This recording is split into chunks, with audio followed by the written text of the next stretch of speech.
Abrimos un martes más nuestro consultorio médico, en este caso, y con la programación de verano en el circuito de Onda Cero en el País Vasco, en Más de Uno Euskadi. Y hoy, además, nos acompaña, en este tiempo dedicado a la salud, Álvaro Moreno. Es el doctor Álvaro Moreno, jefe del Servicio de Urgencias de 24 horas de Policlínica Guipúzcoa, porque hoy queremos hablar sobre las actividades al aire libre que hacemos muchísimas estos días de verano y los accidentes, desgraciados accidentes que a veces ocurren y que conllevan este tipo de actividades. Así que vamos con ello y saludamos ya al doctor Álvaro Moreno. Álvaro, ¿qué tal? Eguerdión, muy buenas. Buenos días. Bienvenido a los micrófonos de Onda Cero y a este espacio de salud. Y yo empezaría por la causa más común de visitas en urgencias en verano. ¿Qué es lo que más os soléis encontrar? Pues como bien decías, con el aumento en el verano del tiempo de ocio, pues hay más accidentes deportivos y también todo aquello que está relacionado con los desplazamientos, pues tanto en coche como a las distintas fiestas de los distintos pueblos y Claro. sin más para hacer turismo. Sí. Y cuando llega un paciente a urgencias, bueno, ¿cómo se determina o cuál es el procedimiento para determinar la prioridad de los casos? ¿Hay alguna fórmula concreta o no? Pues mira, nosotros hacemos un triaje, pero como hacen en casi todos los hospitales diría que del mundo, aquí el triaje lo lleva a cargo de enfermería y es una forma para más o menos estandarizada para clasificar a los pacientes en función de la gravedad que presentan. Ujú. ¿Y ha habido cambios en los patrones de visitas a urgencias en los últimos años? Quizás gente más joven, más mayor, sexo, quizás más mujeres que hombres, hombres que mujeres, origen y procedencia. ¿Ha cambiado esto en los últimos años? Pues mira, en los últimos años te diría que sí que se ha notado un aumento generalizado en el número de urgencias, pero nosotros y en casi cualquier urgencia de cualquier sitio, pero vamos, nosotros en los últimos 10 años te diría que hemos podido triplicar el número de pacientes que llegamos a Triplicar. ver. Caramba. Sí, Sí, ¿eh? sí, sí. Sí, sí, veíamos 30 hace 10 años y ahora estamos por ciento y algo ya. O sea que... Caramba. Y en cambio, en relación al sexo, te diría que da igual, hombres que mujeres venimos prácticamente por igual. Y en cuanto a la edad, sí que igual los más jóvenes acuden un poco más, pero yo creo que también relacionado pues lo que decíamos antes, con que son también los que hacen más actividades, con lo cual pues es más fácil que puedan tener más accidentes. ¿Y el origen? ¿Gente extranjera? ¿Gente foránea? No, en principio los extranjeros sí que pueden acudir un poco más, pero muy poquita diferencia, Ya, salvo los hombres muy mayores que sí que acuden clarísimamente mucho menos. claro. ¿Y por lo general más imprudencias que otra cosa o no tiene por qué? No, no tiene por qué. Sí que los accidentes pues son independientemente de que nada, no tiene ninguna relación. Y ahora en verano sí que lo que hay, pues así más característico igual son los ahogamientos y estas cosas que sí que hay que tener más cuidado. Claro. Bueno, y otra cosa muy habitual estos últimos veranos, desgraciadamente, es el caso de las medusas. Se está Sí. hablando mucho de las medusas y de otras picaduras. ¿Cuál es el tipo de picadura más frecuente que se atiende en urgencias, por ejemplo? Para que nos hagamos una Bueno, idea, Álvaro. aquí la mayoría de las picaduras suelen ser insectos de cualquier tipo. Ahora sí que en verano, nada, y también te diré que durante todo el año, porque aquí mucha gente suele ir a caminar al monte, hay garrapata. Y también tenemos pues los peces estos que tienen un aguijón, el sabirón, Sí, sí, ¿vale? sí. Y aparte de eso, pues nada, lo que tú comentabas, las medusas y algunas, ahora que vamos al monte también, pues las serpientes, víboras, cosas así. Pero, vamos, la mayoría lo que te decía al principio, insectos, Claro. picaduras de insectos. Avispas, por ejemplo, arañas, no sé También, si sí, hemos sí, visto el caso de alguna araña últimamente que ha llamado mucho la atención. sí, pero vamos, lo que te decía, casi todo insectos. Mira, suelen ser picaduras a veces que se complican un poco y por eso acaban acudiendo aquí, pero vamos, en general suelen ser insectos. Mosquitos, por ejemplo. ¿Y qué Sí. consejos podríamos dar o qué consejos daría Álvaro en caso de picadura a los oyentes que nos están sintonizando en estos momentos? Porque a veces, bueno, nos puede picar una avispa o un mosquito y no sabemos qué hacer y a veces eso se puede complicar. ¿Qué tendríamos que hacer en caso de una picadura? Pues una picadura como es una herida al fin y al cabo, porque lo que hace es romper la piel. Entonces lo que hay que tener es cuidado que no se sobreinfecte esa herida e intentar poner frío para que baje la inflamación y que nos moleste un poco menos. Salvo lo que te decía antes en el chavirón, que por ejemplo lo que nos produce cuando nos pica este pez es, bueno, y las medusas también, lo que nos inocula es una proteína que se desactiva con el calor.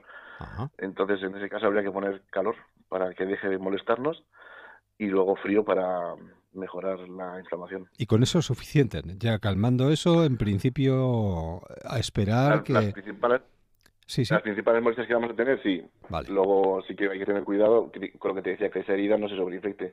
Pues el agua jabón, intentar tenerla siempre lo más limpia posible. Muy bien.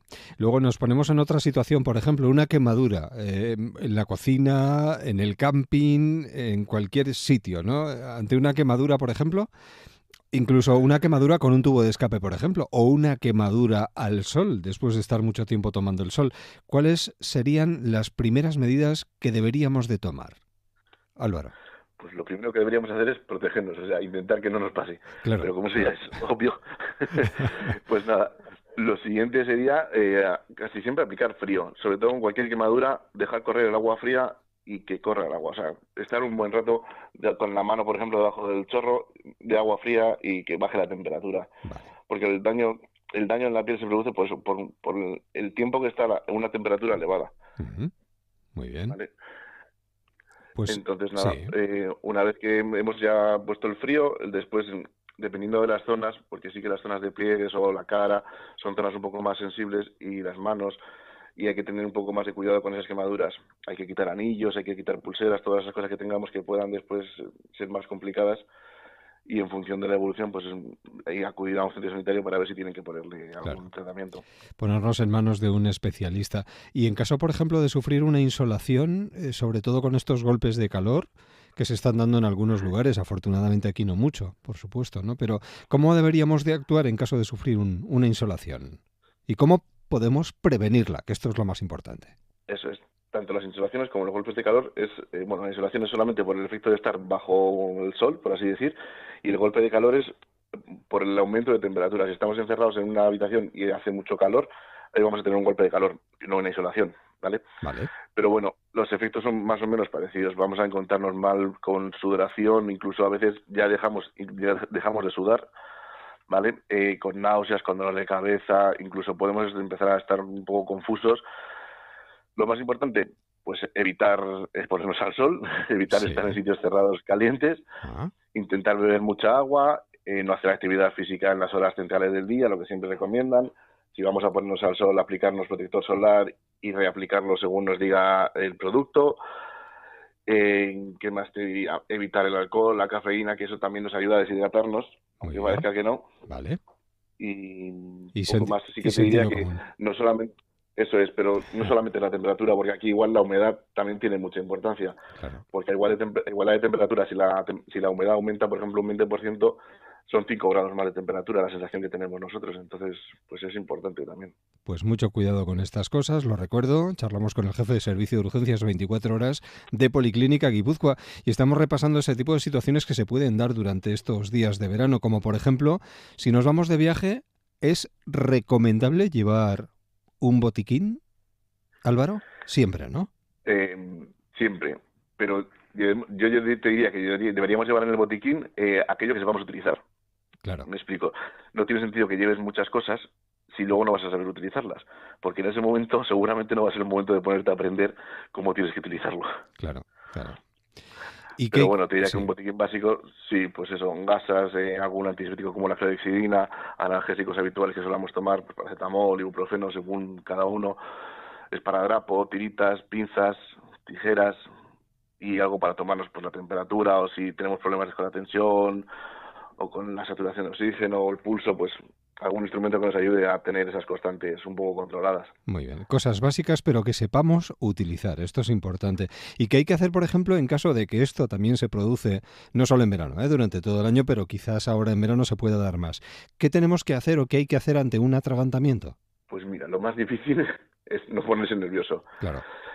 Hay unos protocolos que ya están, vamos, más que difundidos por el Consejo Europeo de Resucitación y lo más importante pues es si el paciente está tosiendo y esa tos funciona, animarle a que tosa, ¿vale? Vale. Una vez que el paciente deja de toser, entonces, o que la tos esa ya no es efectiva, se suelen dar 5 golpes con la base de la mano entre las dos escápulas del paciente, inclinándole un poquito hacia adelante, ¿vale?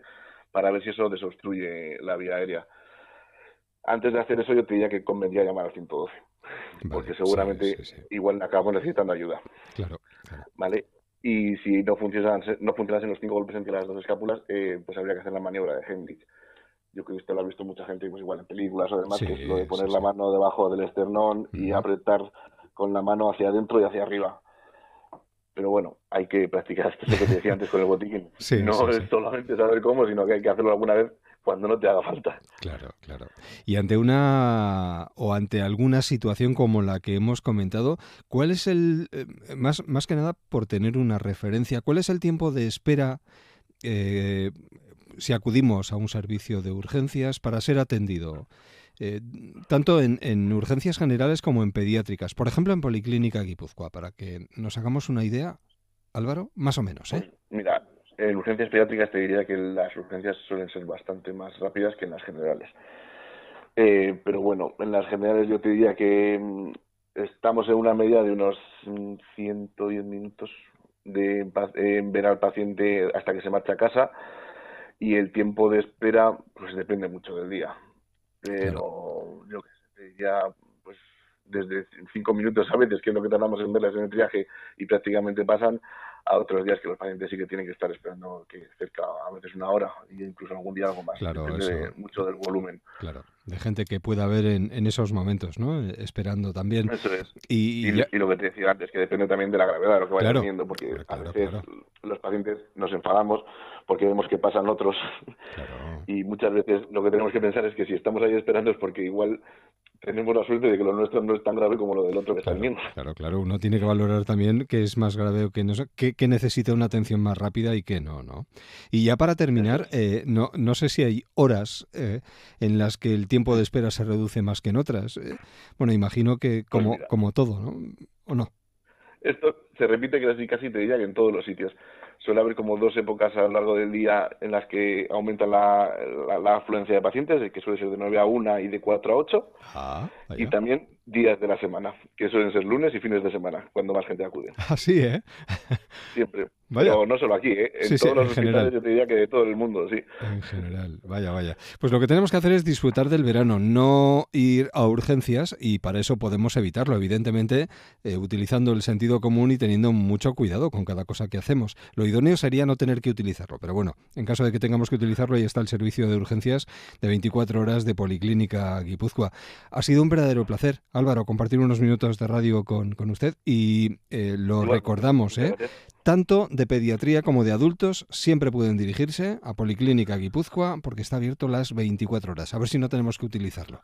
Álvaro, Eso es. feliz verano, poco trabajo, que sería lo deseable, y que volvamos a Eso es. hablar a no mucho tardar. ¿De acuerdo? Venga, muchas gracias. Buena Hasta luego, un jornada. saludo. Agur, agur, Igualmente, agur. agur.